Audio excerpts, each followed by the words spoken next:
الرحمن الرحيم الحمد لله رب العالمين magacay waa Axmed Xuseen Diiriye magac dheer Juujoole waxaan kamid ahaa ciidamada Galmudug qaas ahaan ciidamada madaxa xukuumadda Galmudug Dr. Shaakir Cali Xasan oo ilaalada qaaska ayaan kamid ahay aniga waxaan u mahadcelinayaa shacabka Soomaaliyeed meel ka sii joogan sidii lagu dhiirigeliyeen amniga sugudiisa ay noola qayb qaateen si gaar ah waxaan ugu mahadcelinayaa shacabka degmada Qurceel sidii ay noola qayb qaateen dhagarqabihii maleegayay qaraxa inaan gacanta ku dhigno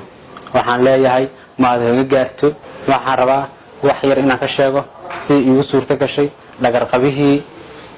qaraxa maleegayay saan u qabtay anigu waxaan ahay ilaalada koowaad markii ay dhamaatay xalfadii dhamaadkeedii ay tahay si dhamaahaydo oo dhagarqabahan ii yimid wuxuuna yiri waxaan soo jeedinayaa gabay xalfadii dhamaan rabto uu yiri gabay waan soo jeedinayaa markaas baan dareemay dhagarqabahaanu inuu gabaynu soo jeedinayna wax kale oo wado markaas waxaan go'aansaday in dhagarqabahana labadiisa qacnood ku dhago ana siideen intay madaxdu ka baxayso oo meesha laga baxayo madaxdu ay ka baxayso dhagarqabaha ana qacantiisa haya oo ay u qacansiiyeen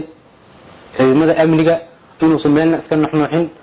markaas waxa soo gaaray ciidamada si gaarka u tababaran oo qaraxyada iyo fashiliya ayaa soo gaaray markaasna waxay fureen fulisihii iyo wixii kala fureen oo maasintii